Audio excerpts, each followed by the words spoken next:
Let me start out today's message by asking you a question. Who do you know personally that has made the biggest difference in your life? Who do you know personally that has made the biggest difference in your life? And you can just write their name somewhere down on your bulletin or your notes there. Who do you know personally who has made the biggest impact on your life? Now, me, I've got several. There was a pastor by the name of Don Johnson. Many of you know him. I've considered him as my pastor growing up and so forth. I'll never forget him. He's retired now. He lives in Lenore City. But he's the first one who talked to me and gave me the opportunity to speak to people. His name was Pastor Don Johnson. Great missionary, great pastor, made a huge impact on my life. There was another gentleman by the name of Bob Scott. Bob Scott took me when I was a junior in high school.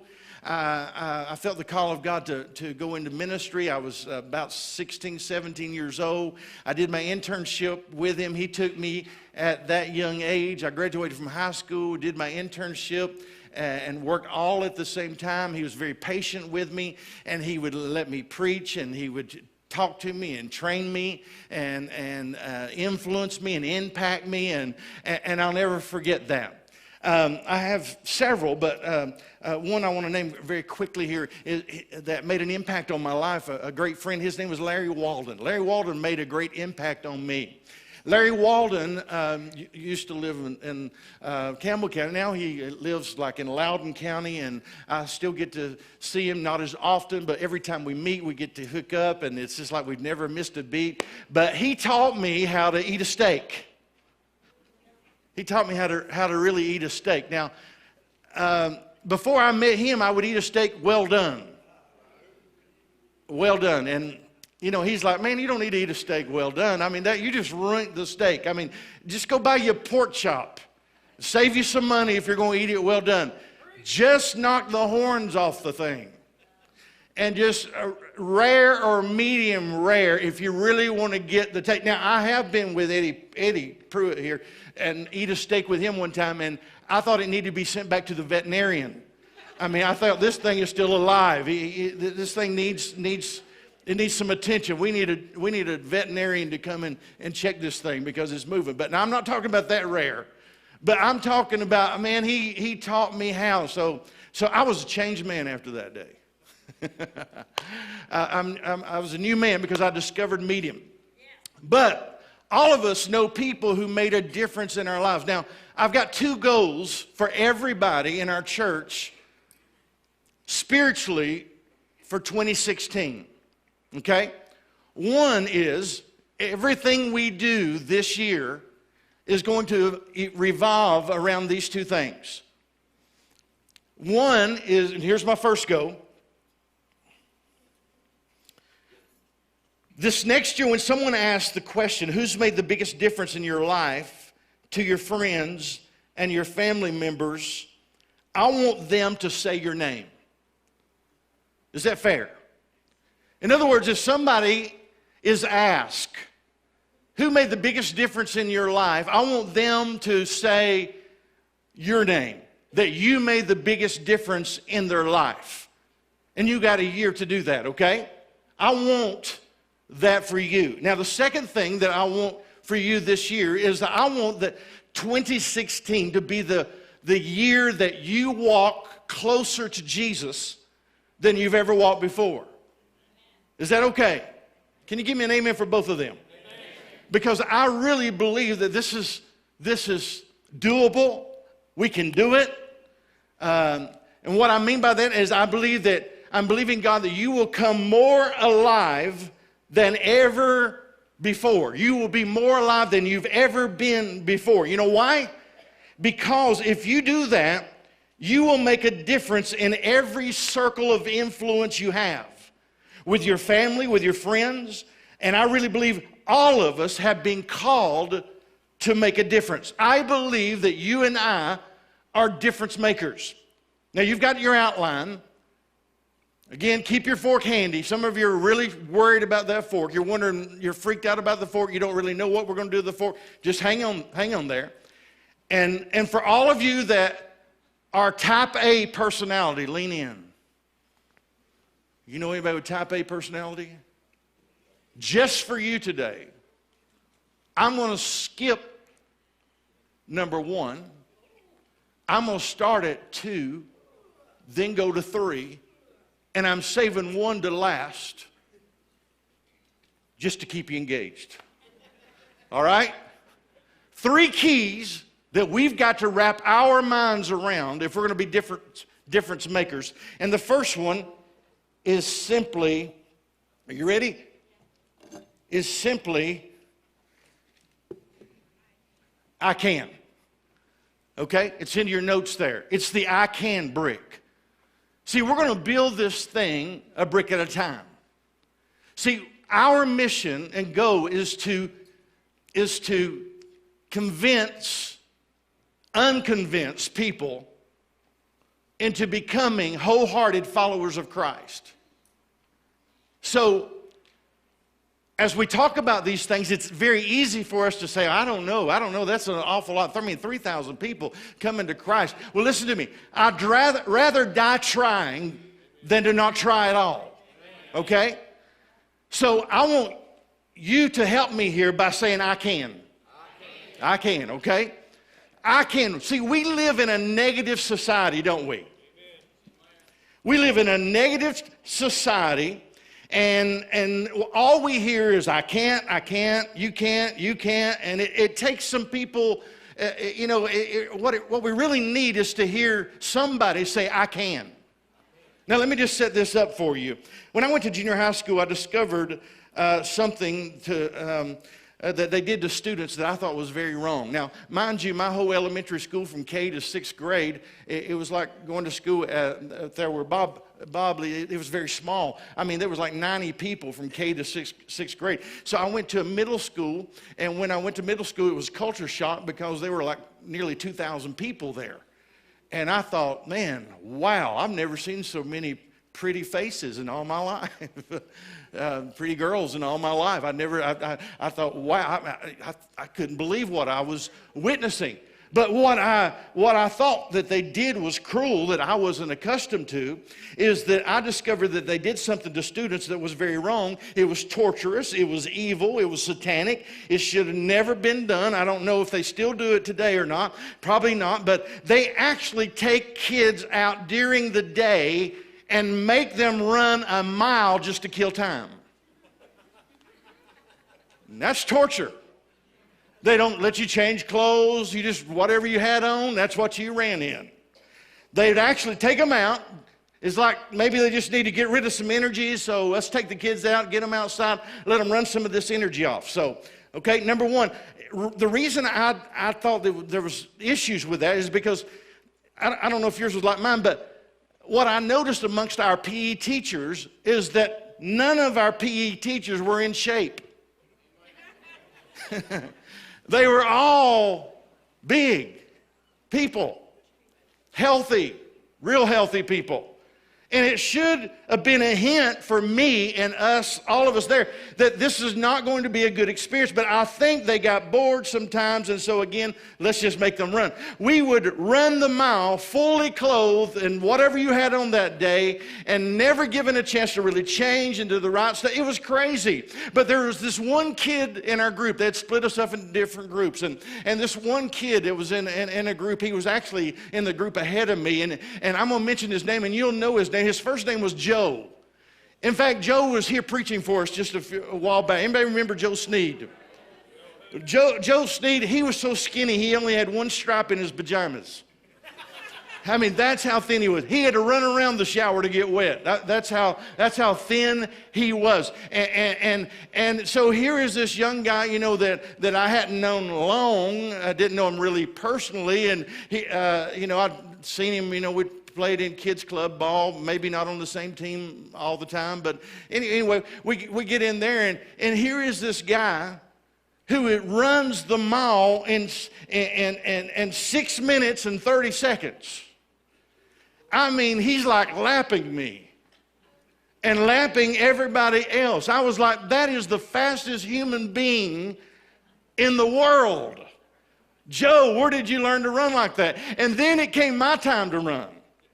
And man, I got up there and I thought, well, I believe I can hang with him. And I come in at 9 minutes and 50 seconds later.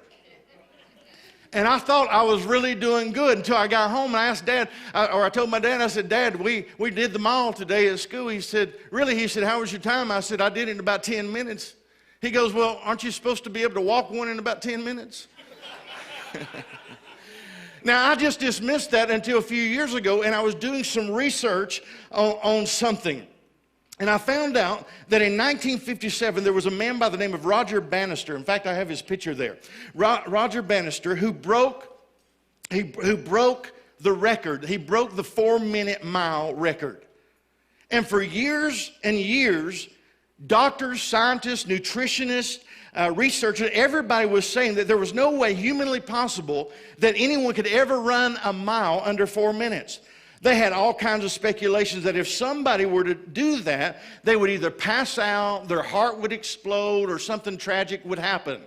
Well, everybody said, you can't. You can't. But when it came time for Roger Bannister to run it, Roger Bannister said, I think I can. And folks, he did it. He broke the record. And in 1957, he ran a mile in 3 minutes and 59.4 seconds. Wow. I can't even get myself to the car that fast. Now, you see, everybody was telling him it can't be done. And he was like, no, I can. And he did. But you know what happened after he ran the 4-minute mile? His record didn't even last 50 days because somebody else came along and broke it. Now every world-class runner could have run a mile in under 4 minutes. The fastest mile I found on record was 3 minutes and 43 seconds. I can't even fathom that. But you see, what I can fathom is that our whole mentality, our mindset has got to change from I can't to I can. So when we look at a vision, when we look at an opportunity to say we together are going to try to win 3,000 people to Christ. Now, folks, I'm going to tell you that shouldn't be a hard task if everybody helps. And if we include everybody's together, that we as a together, and then our satellite churches on the mission, if we all work together, I believe we can do that. See, when you follow Jesus, I just want to say this. When you follow Jesus like you're supposed to, your mentality should never be I can't, but rather I can't, or I can. Now, there's a lot of people in the room going, no, I can't. I can't because, you've got to do this and you got to do that and you got to go, you can't go here and you can't look at this and you can't look at that, can't. No, I want to stop and I want to change the language of this congregation. I'm not trying to give you religion. I'm trying to give you permission. You see, this year at 2016, when it comes to following Jesus, I want you to know you can. You can do it.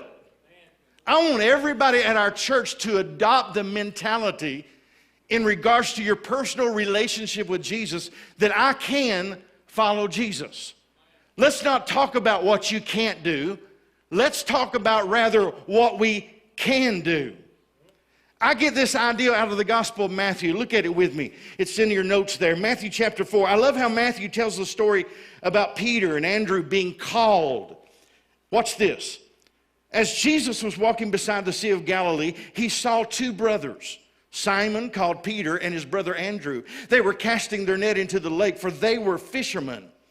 Come, follow me, Jesus said, and I will send you out to fish for people. At once, watch this, they left their nets and followed him. Now don't miss it.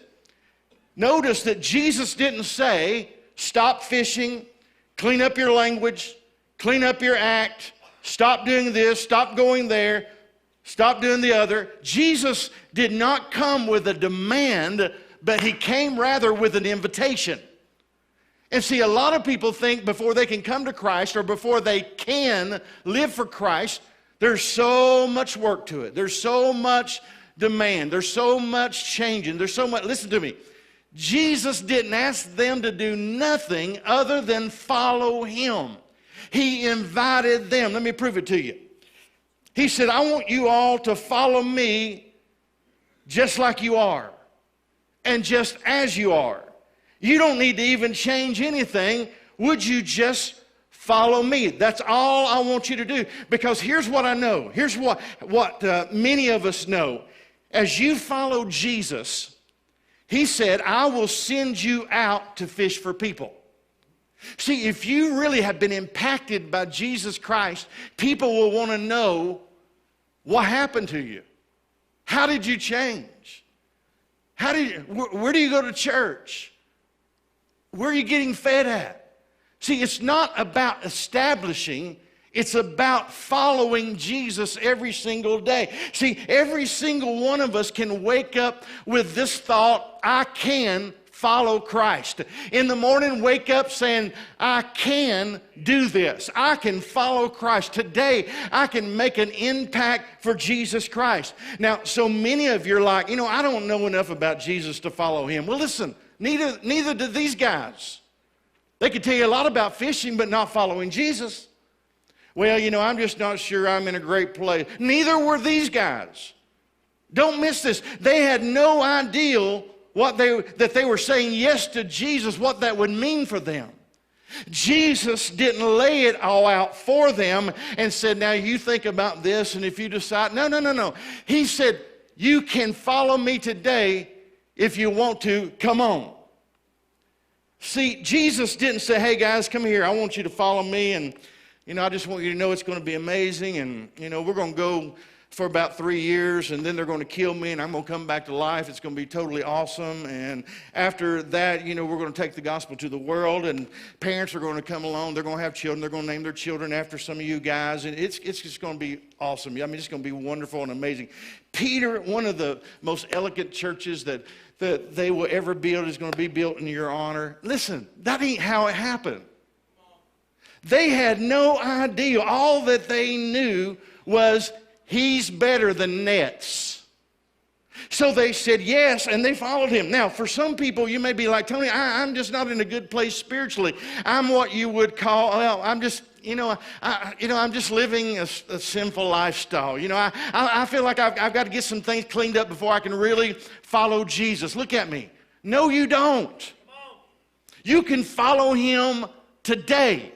Today you can make a conscious decision to follow him. And what happens as you follow him and as you venture to follow him, all this other stuff starts getting further and further behind you. And you start migrating to, you'll start migrating to being who Christ really called you to be. See, every single one of us can wake up with the thought, I can follow Jesus Christ. Now watch this. Listen to this. Matthew was a tax collector. And in the ancient world, if you were a tax collector in the Jewish society, you were one of the most wicked, sinful, it was one of the most deplorable acts that you could do. Actually, not a lot has changed about that today. Anybody know what I'm saying? I mean, if you were a tax collector, watch this, you were a sinner. You were a rank sinner. Now keep that in mind, and let's look at one verse, and let's let the weight of this verse really hit us. It's in Matthew 9 and verse 9. I think I have it on the screen there. Yes. It says, and Jesus went off from there, and he saw a man named Matthew, remember, the tax collector, sitting in the tax collector's booth. He saw him there. See, this could be read like this. He saw a man sitting in sin. He was sinning. He was just sitting there in sin. And he looks at Matthew and he says, follow me. And Matthew got up and followed him. Now, Jesus didn't say, hey, if you'll stop collecting taxes, you can follow me. That ain't what he said. He just said, Matthew, follow me. And Matthew started following Jesus. Now, we don't know when Matthew stopped collecting taxes. We just know when he started following Jesus. We know that because he started following Jesus, he eventually stopped collecting taxes. And you see, that's how it happens. You start living for Jesus, and the closer you get to Jesus, the further away from the old lifestyle that you are used to living, it gets further and further back in your rearview mirror. You understand what I'm saying? See, it happened to Matthew. Now, there are some people going, I'm just not interested in following Jesus. I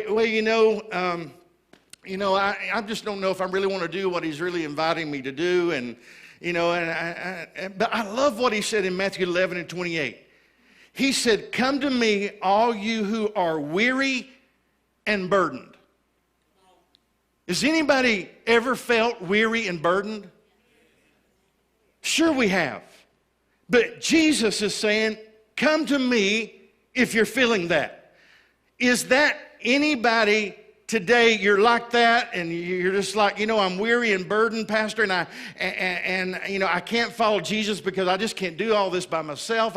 I'm struggling with some things and some issues, and this serving Jesus thing has just kind of gotten heavy on me. No. Listen to this. Every day you can get up and say, I am going to follow Jesus Christ. I can do it. I know I can do it because his yoke is easy and his burden is light. He goes on to say in verse 29, not only come to me if you're weary and if you're burdened, he says, I will give you rest. He said, take my yoke upon you and learn from me, for I am gentle and humble in heart, and you will find rest for your souls, for my yoke is easy and my burden is light. Now watch this. Here's why this verse is so true here. Because when we would follow the teaching of Jesus, when we do it, we don't live with these four things: guilt, shame, pain, and regret. When we don't live for those four things, our soul can actually have some rest. See, if you're not carrying guilt around, it's a good feeling if you're not, right? And the pain and the shame and regret. All you got to do is say, you know what?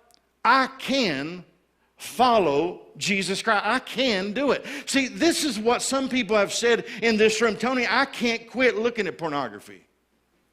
Tony, I've tried, but I just can't quit. I can't quit my addiction. I mean, I've got this thing, and it never leaves me. And every time I think I'm over it, it comes back, and I'm addicted. And I can't be a good husband, and I'm struggling to be a good father, and I can't be a good spouse, and I can't be a good person with my finances. I can't. And all I'm trying to say is that we need to change our language from I can't. Because you know what? When you follow Jesus Christ, you can walk away from addiction. Hallelujah. You can follow Jesus Christ and walk away from every bad habit if you want to bad enough. When you follow Jesus Christ, you can step into someone who he wants you to be. Amen. Paul said it like this in Philippians 4:13. I can do all things through Christ who strengthens me. Because when Jesus strengthens you, there is no defeat to you. He will strengthen you, and he'll make it where you can do all things through him. I can follow Jesus because the more you follow him, you will naturally walk away from things that displease him, which leads me to the second brick. The second brick is simply that we can. It's actually number 3, but I started with number 2, right? Just for you type A people. I did something that I felt like I had to do a couple months ago just for my sanity. I used to really struggle with anxiety, having a lot of anxiety. I don't know, anybody ever had a problem with anxiety? It's a terrible feeling. It makes you feel like you're just going to have a heart attack, and you can be sitting there and your heart racing, and it just all kinds of crazy feelings. And I noticed there for a while, it's like it's trying to just kind of creep back up on me. And I was like, God, I don't like this. And I discovered that the 3 leading causes of depression were NBC, ABC, and CBS. And I discovered that if I was going to really have the peace that I really needed, I was going to have to quit watching the news so much, because I was kind of addicted to, couldn't wait to get home to get to the news, turn the news on and see what's happening. And then I would get in the car and I said, I got to get this satellite radio because I want to be able to listen to Fox News or CNN News. I'd go from one to the other listening to news. And then I would flip it over to AM radio and listen to talk radio. And I'd listen to politics on talk radio. And let me just tell you what's wrong if you listen to political talk radio all the time. You get mean. Am I right? I mean, you're just like, I can't believe I can't. You get mean, you get angry, and nobody likes you because you're mean. I mean, these people, can you believe the gall of these people? And you're going through all this in your mind, and you're listening to all this crazy stuff, and you're wondering where they're getting all this. Listen, I'm sure these people are great people that are hosting and talking, but they can make you mad. And when you get mad and you're driving, you get road rage. And you start attacking people, right? And the news, I was sitting in my easy chair and I'm like, I'm absolutely convinced that ISIS is going to turn into zombies and they're going to attack the state of Tennessee. Because of how the news constantly is putting bad information in front of us. And we can get so into it and such negative and more negative. And somebody killed this person and somebody slept with that person. Somebody's doing this and the economy is never going to recover and it's dead and we're all going to die. And I'm like, I got to get away from this because if I keep listening, it sounds like we're all going to hell in a handbasket. You know what I've discovered? Politics, you know what politics means. Poly means many. Ticks, you know what ticks are. Anyway, politics, economics, everything going on in our world, I've discovered that no matter what goes on, we are still in the hands of a sovereign God. Amen? And I refuse to let media tell me to worry about things that God said that He had the whole world in His hands. And I'm not focused on what they're doing. What I am more focused on than anything else is I believe that God wants to give us 3,000 people in East Tennessee that are going to call Jesus Savior for the first time in 2016.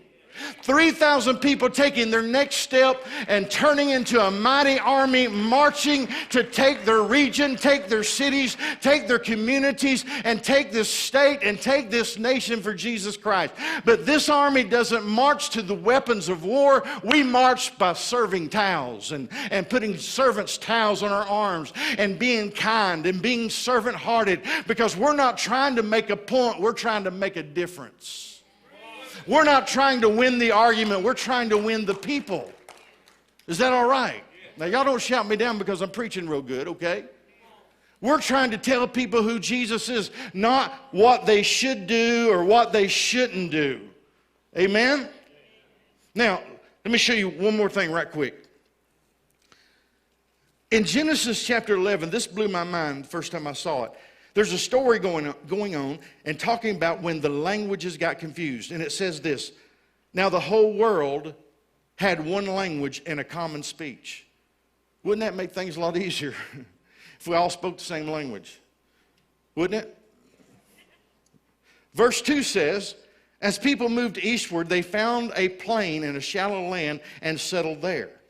They said to each other, come, let's make bricks and bake them thoroughly. They used bricks instead of stone for tar and mortar. Then they say, come let us build ourselves a city with a tower that reaches to the heavens so that we may make a name for ourselves. Problem, right there. Otherwise we will be scattered over the face of the whole earth. Verse 5, but the Lord came down and the Lord came down to see the city and the tower that the people were building. And the next verse is key. Watch this. He says this, verse 6. The Lord said, if If as one people speaking the same language they have began to do this, then nothing they plan to do will be impossible for them. Man, that's powerful, isn't it? You know why? It's because they all were working together. Because we are better together. And the Lord said, you get a group of people speaking the same language, nothing shall be impossible for them. See, some people think 3,000 confessions are impossible, but this is just a launching pad, my friend. If you look at this story, the languages got confused after this. They did until the book of Acts, the day the church was launched. The day the church was launched, and I want you to look at the language they used. In Acts 2, 5, and 6, it's on the screen there. Now, I'm getting confused here myself. They were staying in Jerusalem, God-fearing Jews from every nation under heaven. Next verse. When they heard the sound, the crowd came together in bewilderment. Watch this, because I don't know that I've ever saw this before exactly in this perspective as I have this week. Because each one heard their own language being spoken. So you see, when they were building the Tower of Babel, God had to stop that. And the only way to stop that was for him to mix their languages up. But when the church was birthed on the day of Pentecost and 3,000 came to Christ, watch what happened here. Their language came back. Do you see it? That's why we say some common phrases around here all the time. And the first one being, it's in your notes there, that found people find people. Have you been found? If you've been found, then found people find people. Here's our deal. If you continue to bring your friends and family members who don't know Christ, we will continue to reach them with the gospel. And I believe we will see this city, this state, this nation, we could see a revival that is going to come, that God promised it was going to come, that is going to change the world. And by the way, when you bring a family member or a friend, introduce them to some great church people. Introduce them to me. I would love to meet them. I'd love to put a face to the name on the guest card. See, we want to see who they are. We've got a real cool gift for them. We want to give them some free food. We want to give them free coffee. We want you to bring their kids in. We want to hype them up with sugar and send them home and make them want to come back. We want to send them some brownies, bless God. You see, here's why this is important. Bet you didn't know this. There's over 6 million people in the state of Tennessee. But 3.4 million people in this state do not go to church. And it's not because they can't find one. Did you know that Chattanooga, Tennessee has the highest rate of people attending church than any city in the nation, percentage-wise? At 62%, according to Barna. See, when people give their lives to Jesus, the potential for change is unlimited. Found people find people. Let me tell you something else. Saved people, write this down. Saved people serve people. So if you're saved, you ought to be willing and can't wait to serve in somehow, some form, some fashion. And let me tell you why. Let me tell you why I want everyone in this room to feel this, feel what I'm saying. And I'm not trying to recruit volunteers. We have an amazing group of volunteers. I couldn't ask for any greater group of volunteers. When we had our meeting there a week ago Saturday, I was on cloud 9 at even all the new ones that wanted to be a part and wanted to connect. I was watching some of our volunteers and I'm like, you know, that's why we have a great church. What makes a great church is when people have a great heart and people have a heart to serve the people and people have a heart to be here early to make sure that the right people get to the right places and everybody is greeted with a smile and everybody has what they need and handouts are taken care of and bulletins are handed out and candy is given out and coffee is served and people are walking around and it's when people are willing to do the little things to make a big difference. See, the reason I want you to get in on this is very simple. Again, I'm not recruiting volunteers, but I want you to come alive spiritually. And you will not come to life spiritually while staying obsessed with yourself. See, a servant is someone who is radically and passionately obsessed with the needs of other people. I have found that 99.9% of the time when I was feeling despair and feeling oppressed and depressed and wore out, having all those crazy feelings, is because that my focus was on something other than really what it ought to have been on. It was more on me instead of others. When you become interested in other people, God will set your heart on fire. That's what I want for every one of you. I want you to come alive in 2016 and become a difference maker. You want safer schools? Well, listen to me. It's tied into Jesus. You want safer homes and communities? It's all tied into Jesus. You want a better economy? It's tied into Jesus, because when people get generous instead of greedy, the economy gets stimulated and it gets better than you can ever imagine. It's all tied to Jesus. Because you know what? People can't get mad at you when you serve them. Oh, some can. I mean, there's always an exception to the rule. But you know what? It's in your notes here. Write it down. Growing people change. You know when you stay offended all the time, it's when you decide to quit growing. And could God be so big that He would allow you to be offended just to see where you are spiritually? But growing people are always changing. Have you ever been to a church and felt that people were, Lord, these are some grumpy people around here. I don't know if this is the right place. Lord, I wonder why they're so grumpy about it. I thought, you ever been in a place like that? Listen, nobody raised their hand. I'm the only one that's been in a place like that, right? Wrong.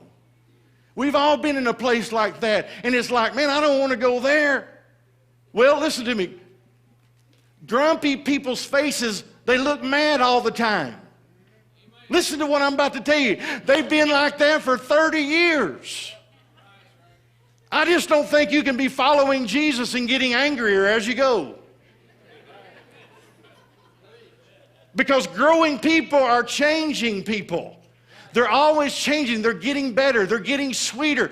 Don't grow colder as you get older. Grow sweeter. Come on, somebody. It ain't time to just get mad and sit, soak, and sour and look like you've been sucking on persimmons all day. As you grow closer to Christ, you will become more like Christ. And let me just tell you something else. Let me just tell you something I went through. I had someone call me the other day and said, Pastor, so-and-so is mad. I said, really, what's new? And they said, no, I don't know. I'm just letting you know. I just think you ought to know. I said, oh, okay. I said, well, give me their number. Let me call them. Well, I talked to them about 10 minutes, and there wasn't no talking to them. They were just mad. They were offended. They didn't get to do something that they thought that they ought to get to do. And see, church people, a lot of times they don't understand that church is not a free-for-all. It's not anything goes.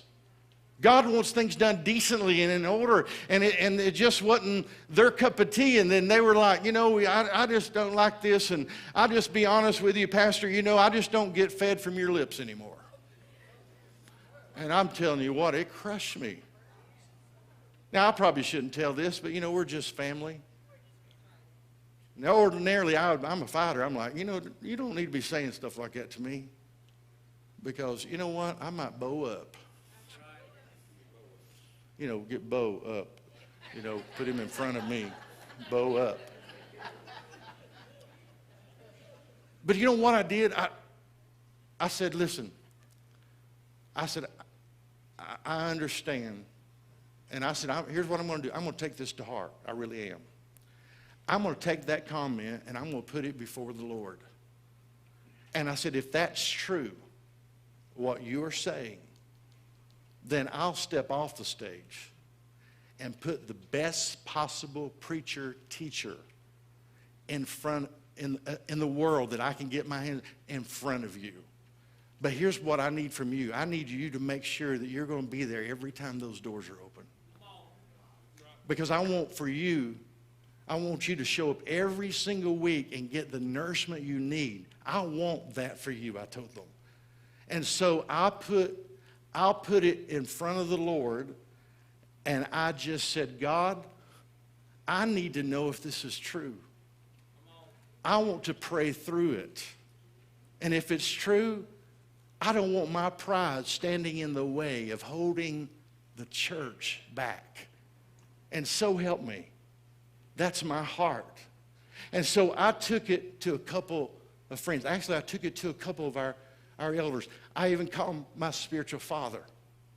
And I began to share with them, and I shared with a couple of others, folks that I knew that loved God first, loved the church, and then loved me, and in that order. And I shared with them what they said, and I said, if this is true, or if this is not true, I really need to know, because I don't want anything to hinder the move of God at Covenant Life. And so I was like, well, can you give me some insight? And every one of them told me, said, no. Nowhere do you see a shepherd running around stuffing the sheep's mouth with hay. You never see that. And if people say that stuff, it's because they're irresponsible and immature to feed themselves. And so I was like, well,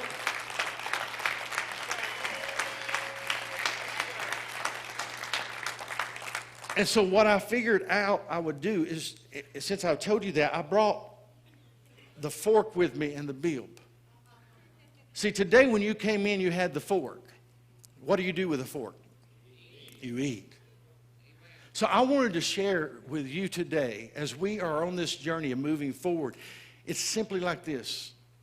It's a simple reminder that if you want to get fed, then bring your fork with you when you come to church. Because we're going to put food on the table each and every week. And if you're not getting fed, it's because you choose to bring a bib and not a fork. Saying, oh, I'm not getting fed. That's like going down to Golden Corral and complaining because you can't find any food. Anybody ever been to Golden Corral? You just got to open your... You know what? I don't even like Golden Corral. But you know what? You can't help but see food when you go in there. I want you, listen to this. I want you to bring your fork every time you come. And I want you to be like, man, I'm getting some food today. I'm getting some nourishment today. He's going to open God's word, and I'm going to dig and give me 2 forks. I'll eat with both hands, man, because I love the word of God. And if I can't get fed by the fact that the Holy Spirit is moving like he's been moving, then maybe it's not them that's got a problem. Maybe it's me. Look at your neighbor and say, BYOF. Bring your own fork. You thought I was going to say something else, didn't you? BYOF, bring your own fork. We need to get that put on the t-shirt. Bring your own fork. I guarantee it, if you'll show up, listen to me, listen. If you'll show up with expectation, you'll receive revelation. See, God will speak to people if they're willing to listen. But think about this. God will listen if you're willing to pray. And I've heard people say, you know, I have a problem praying. It's very simple. If you've got a problem praying, the reason it is that way is because you're not used to talking to a stranger.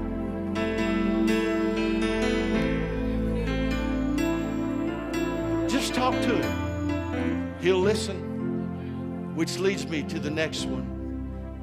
We can't do life alone. Put it in your notes there. Listen, I worked in church environments for years. You know what I've discovered about people? Is that people are fickle. You You can be a hero one day and zero the next. You can go to church and when you've got it all together, but then when life is falling apart, have you ever noticed that people don't go to church when their life is falling apart? They don't want to go to the house of God. If you want help getting past something that you're dealing with, all you have to do is raise your hand in here or come down here and let me pray with you, or let one of the elders or deacons pray with you, and we'll pray with you. You're not going to be looked down upon here, because all God's children got problems. We all have difficulties. We all have areas in our life where we just don't measure up, where we need a little bit of help getting through. This is not a place where pretty people show up with perfect lives, but this is a place where broken people show up and go, man, I just need some help getting through this week. And we lock arms with you instead of shooting our wounded and shooting you while you're down. We lock arms with you and we say, hey, this is the kind of community I want to be a part of. I want to be a part of a team and a family that when one is down, we're all down. When I'm up, we're all up. What if some of you guys got together and had chicken nugget night and met at Chick-fil-A? That sounds good to me. About four to six of you meeting there once a week, and all you would say is, hey, what can I pray with you about this week? What if you did that once a week for a year? You know what you would have after a year? You would have a group of guys that would laugh with you, cry with you, walk with you the rest of your life, because you can't be successful doing life alone. Just give it a shot. You can do it. Last but not least, we can't outgive God. There it is. I knew He'd bring up giving somewhere in there. I knew it was coming. He's going to talk about money. Church just wants your money. Well, so does Walmart. Last I checked, Outback wanted my money too. Hello? McDonald's wants your money. UT Football Athletics wants your money. I'm preaching better than you're letting on. No, I don't want your money. I'll tell you what I want. I want you to step into financial freedom and believe that you can't outgive God. Hey, let's get real. College football wants your money. Nobody ever complains about that. Nobody ever complains about entertainment. Just a real quick survey. Hold on. Real quick survey. I'm not going to ask who. I'm just curious. Because we have an election ascending upon us. I mean, you know the way it feels, the heaviness. How many of you right now, you know right now 100% who you're going to vote for today? Do you? I don't, so that's why my hand's not ready. I don't know who I would vote for yet today. Okay? All right. Right now, from what I can tell, we have about 300 candidates for president. It seems like it, doesn't it? Doesn't it? It seems like everybody is a candidate for the presidency. We did some research and had somebody to go back and look and listen to this. We found out, and this is documented dollars, not what's undocumented, but the last year, 2015, presidential candidates raised $269.5 million to make us promises that they ultimately cannot keep. 269.5. How many of you all, now, I don't know, I might be really venturing out with this one. How many of you all bought a Powerball lottery ticket? Don't lie. Okay, don't lie. Hold them up high. Ruth Baker did? Hallelujah. Now, who's who? I mean, you're all holding each other's arms up right here. What's going on here? One more time. I want to see. All right. Wow. You know what? Now, me and Cindy did not buy one. Keith, don't leave me yet. Me and Cindy did not buy one. But now, Cindy did send Lynette to buy her one. Okay. And Now, the reason I know that is because Lynette wrote Cindy's name on it in a permanent marker, so in case that was the winning numbers, Lynette wouldn't take it from her and say, no, I won that one and not you. And we've laughed about it. Well, I don't want to go to church where the preacher's wife gambles. Then take your money out of the stock market, hypocrite. I mean, what's the difference? Right? How many of you, honestly,